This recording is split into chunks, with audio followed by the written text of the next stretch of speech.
Halo guys, kali ini saya akan membagikan kode redeem untuk 200 orang tercepat, yang mana kode redeem ini akan memberikan kalian sebuah hadiah berupa USDT yang bisa kalian tukarkan menjadi saldo Dana. Jika kalian beruntung maka kalian akan bisa mendapatkan sejumlah USDT yang cukup banyak. Jadi tunggu apa lagi, download aplikasi Xworld dan mainkan gamesnya sekarang juga.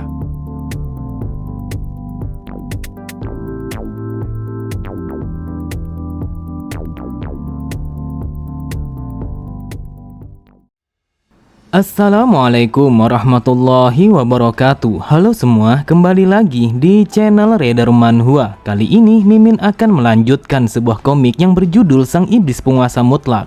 Dan apabila kalian masih bingung dengan alur ceritanya, kalian bisa cek deskripsi atau langsung saja menuju playlist yang ada di halaman channel ini untuk memulainya dari part 1. Tanpa basa-basi lebih jauh, mari kita masuk di part 17.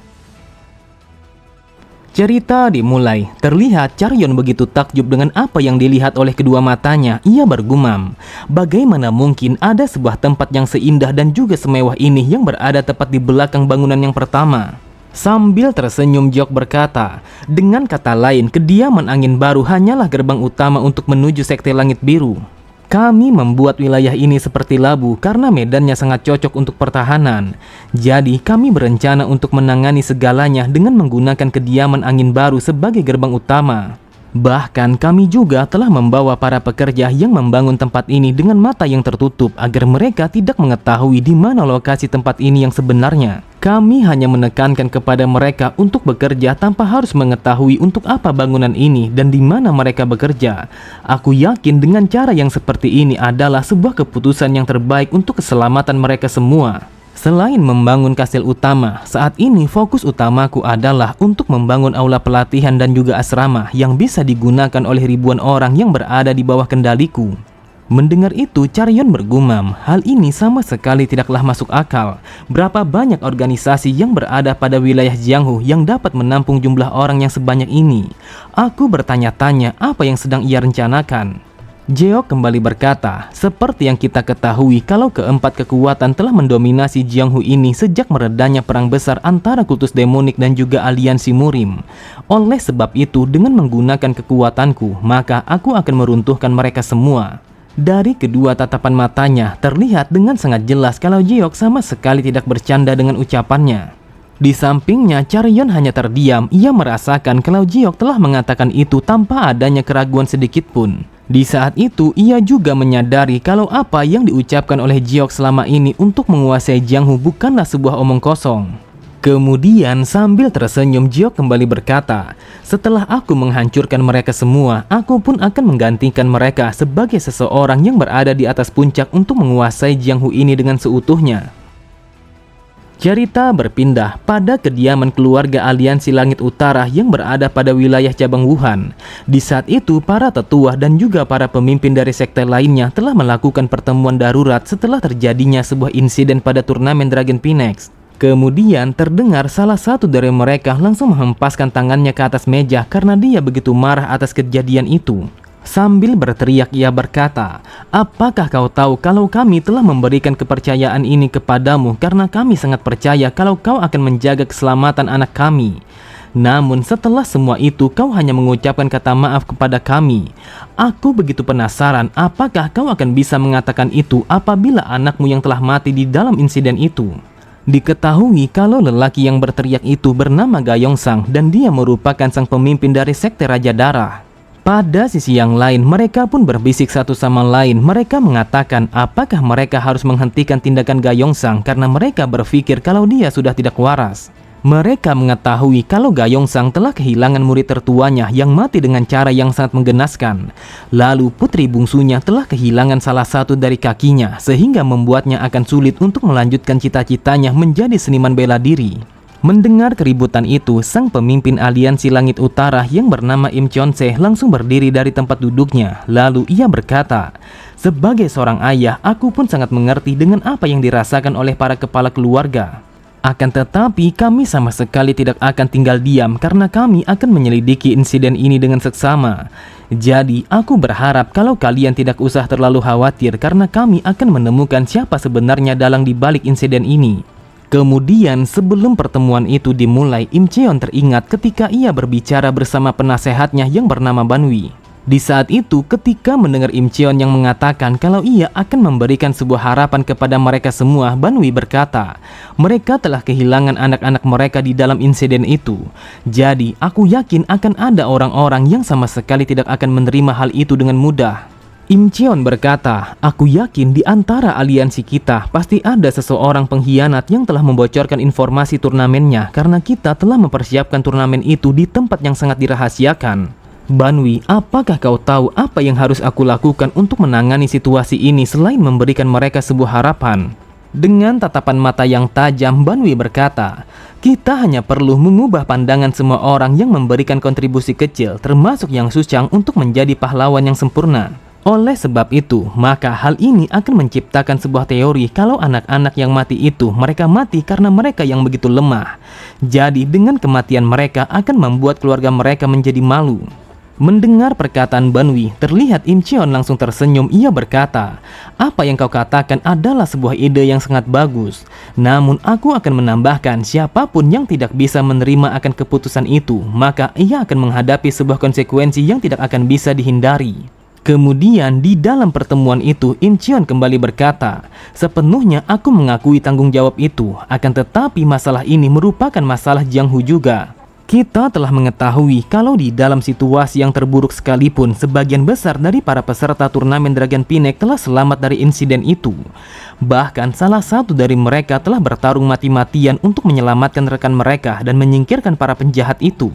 Sontak Ga Yongsang langsung terdiam, wajahnya begitu marah saat mendengar dengan apa yang dikatakan oleh Im Cheon. Sambil berteriak ia berkata, dasar bajingan, jika cucumu yang telah mati di dalam insiden ini, apakah kau akan menyelesaikan masalah ini dengan cara yang seperti itu? Namun dengan santainya Im Cheon mencoba untuk menyerang balik dengan mengatakan, apa yang kau lakukan sampai-sampai kau selalu saja mengatakan tentang cucuku itu? Lalu dengan tatapan mata yang mengintimidasi ia kembali berkata, apakah kau sangat ingin membawa kepala cucuku? Jadi haruskah aku pergi sekarang juga untuk menebas leher Im Hagi dan memberikannya kepadamu?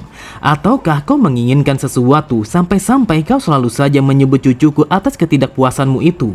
Terlihat Ga Yongsang sama sekali tidak bisa mengucapkan sepatah kata pun setelah mendapatkan sebuah tekanan yang diberikan oleh Im Cheon. Pada sisi yang lain, Im Yung mencoba untuk membuat Ga Yongsang menjadi tenang, lalu ia berkata, aku tahu kalau ini sangatlah menyakitkan, akan tetapi ini adalah sebuah masalah yang sudah terjadi begitu saja. Seharusnya kau menyadari kalau kemarahan tidak akan bisa untuk menyelesaikan masalah ini. Mendengar itu, Ga Yongsang hanya bisa terdiam. Ia bergumam, jika kami yang menjadi tuan rumah untuk turnamen ini, lalu Im Hagi yang mengalami patah kaki, aku yakin kalau kami Sekte Raja Darah akan langsung dimusnahkan. Seketika itu juga, ia pun langsung berteriak dengan sangat keras karena ia sama sekali tidak bisa menerima dengan sikap yang diambil oleh sang pemimpin aliansi Langit Utara atas kejadian yang menimpa anaknya dan juga murid tertuanya di dalam turnamen itu. Melihat Ga Yongsang yang menangis dan tidak bisa berbuat apa-apa, Im Yung bergumam, mungkin saat ini kau telah merasakan rasa frustasi yang begitu mendalam. Tetapi kau harusnya sadar ada berapa banyak orang-orang yang telah diinjak-injak oleh bajingan itu untuk bisa mencapai posisinya saat ini. Dan pada akhirnya ini adalah hukum rimba, siapa yang lemah akan dimakan oleh sesuatu yang lebih kuat. Jadi inilah yang disebut sebagai esensi dari Jianghu. Sepertinya aku merasakan kalau ini akan menjadi hari terakhir di mana kami akan bisa melihat sang pemimpin Sekte Raja Darah.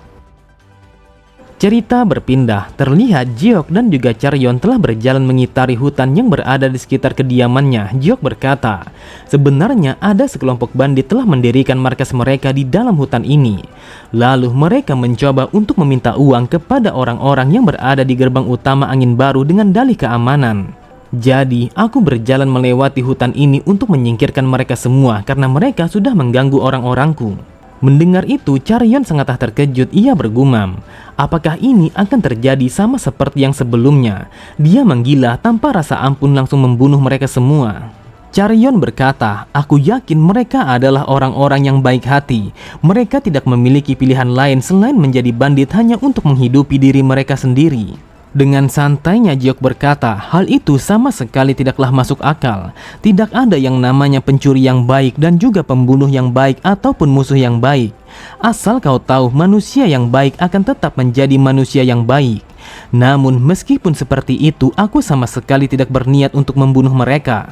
Pada sisi yang lain, terlihat dua orang bandit telah menjaga gerbang utama markas mereka dengan begitu santainya.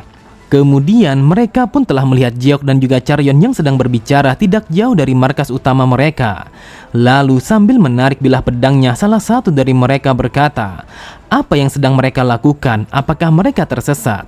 Tetapi yang aku lihat kalau wanita itu sangatlah cantik.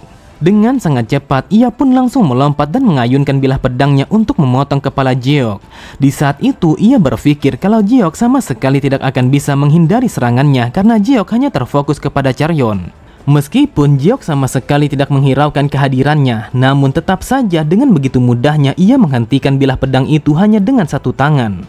Kemudian Jiok pun menghantamkan pedang itu ke wajah orang itu dengan begitu kuat sehingga membuatnya langsung terlempar ke belakang. Bahkan saking kuatnya serangan Jiok sampai-sampai orang itu langsung tidak sadarkan diri dengan wajah yang telah hancur. Melihat itu, Charyon bergumam, apakah ini yang ia maksud kalau dia sama sekali tidak ingin membunuh mereka? Tetapi yang aku lihat kalau mereka sebenarnya akan mati di tangan Jiok.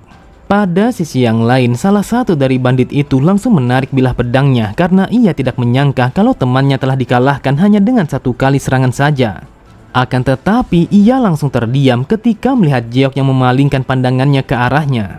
Namun ia langsung terdiam, wajahnya menjadi pucat setelah melihat Jiok yang tersenyum kepadanya. Ia menyadari kalau itu adalah sebuah senyuman yang bisa diartikan dengan senyuman kematian. Tanpa pikir panjang sedikit pun, ia pun langsung berlari dengan sangat cepat karena ia menyadari kalau ia sama sekali tidak akan bisa mengalahkan Jiok. Namun Jiok sama sekali tidak ingin melepaskannya. Sambil melompat, Jiok berkata, "Apakah kau berpikir kalau kalian akan bisa mengalahkan kami dan juga mengusir kami dari hutan ini?" Beberapa saat kemudian terdengar suara keributan yang terjadi di dalam markas utama para bandit setelah Jiok dan juga Charyon yang melakukan penyerangan di dalam sana. Di saat itu, Charyon telah berhasil mengalahkan 4 orang sekaligus meskipun ia melakukannya tanpa menggunakan bilah pedangnya. Melihat pertarungan Charyon, Jiok berkata, "Bukankah kau merasakan kalau mereka telah memancarkan niat membunuh yang begitu kuat sampai-sampai mereka telah menyerangmu secara bersamaan meskipun kau adalah seorang wanita?" Kemudian sambil menendang salah satu dari mereka, Jiok berkata, "Charyon, dengarkan aku baik-baik, kau akan mati apabila kau masih ragu untuk mengalahkan mereka semua." Ketika Charyon sedang terfokus kepada seorang musuh yang ada di hadapannya, terlihat salah satu dari mereka langsung mengambil kesempatan itu untuk menebaskan bilah pedangnya. Namun Charyon yang menyadari akan niat membunuh yang berada di belakangnya, ia pun langsung memutar pergerakannya dan mendaratkan pukulannya untuk mematahkan leher orang itu. Melihat kemampuannya yang sudah berkembang, Charyon bergumam, "Yang aku rasakan kalau aku sangat berbeda daripada yang sebelumnya. Bahkan aku pun merasakan kalau aku begitu mudah untuk mengalahkan mereka semua meskipun tanpa harus menggunakan bilah pedangku." Lalu ia pun mengatakan kepada Jiok kalau ia telah merasakan seni bela dirinya telah meningkat dengan begitu pesat. Sambil menghempaskan kepala orang itu, Jiok pun menanggapi ucapan Charyon dengan mengatakan kalau itu sangatlah menyenangkan. "Asal kau tahu, kau akan bisa menjadi lebih kuat daripada yang sekarang apabila kau merasakan perasaan itu dengan lebih dalam." Namun tiba-tiba saja Charyon menyadari kalau ada sesuatu yang bergerak ke arahnya dengan kecepatan yang begitu tinggi. Dengan sangat cepat, ia pun langsung menarik bilah pedangnya untuk memotong benda itu. Charyon bertanya-tanya apakah itu adalah senjata rahasia yang dengan sengaja telah dilemparkan kepadanya. Namun tanpa ia sadari, setelah ia membelah benda itu, terlihat kepulan debu langsung menutupi pandangannya sehingga membuatnya sama sekali tidak dapat untuk memperhatikan di sekitarnya. Lalu secara perlahan kepulan debu itu langsung masuk ke dalam matanya sampai-sampai ia merasakan kalau matanya begitu perih. Kemudian orang yang melemparkan benda itu berkata, "Dengan melihat kekacauan ini yang hanya dilakukan oleh 2 orang saja, aku yakin kalau seni bela diri kalian sudah pasti tidak bisa dianggap remeh." Ternyata orang itu adalah sang pemimpin dari pasukan bandit yang mendiami hutan itu. Sambil tertawa ia kembali berkata, "Meskipun kalian memiliki seni bela diri yang cukup bagus, akan tetapi tidak semua sesuatu yang ada di dalam dunia ini bisa diselesaikan dengan seni bela diri. Chareyon pun bertanya kepada orang itu apakah serbuk yang ia lemparkan itu adalah racun karena matanya begitu perih setelah terkena serbuk itu. Terlihat orang itu hanya tersenyum. Ia berkata, tidak hanya racun, akan tetapi itu adalah racun yang dicampur dengan obat perangsang hawa nafsu. Tubuhmu akan menjadi sangat panas dan kau akan memeluk siapapun yang ada di hadapanmu karena kau sangatlah terangsang. Akan tetapi jika kau melakukan sebuah hubungan dengan seorang pria, maka kau akan mati kehabisan darah karena darahmu akan terkuras dari tubuhmu. Karena kau telah membuat kekacauan yang seperti ini, maka aku akan memberikanmu sebuah kematian yang paling menyiksa, yang bahkan rasa sakitnya tidak akan bisa kau bayangkan sebelumnya. Dengan wajah yang begitu panik, Chareyon berkata, apa yang harus aku lakukan? Bagaimana jika aku terangsang di tempat ini? Namun, Chareyon langsung terdiam ketika mendengar Jeok yang mengatakan kalau dia tidak perlu untuk mengkhawatirkan akan hal itu. Sambil tersenyum, Jeok kembali berkata, jika kau terangsang, bukankah di hadapanmu masih ada aku yang merupakan seorang laki-laki? Oke semua, cukup sampai di sini dulu pembahasan alur cerita kita. Sampai jumpa di video selanjutnya. Wassalamualaikum warahmatullahi wabarakatuh.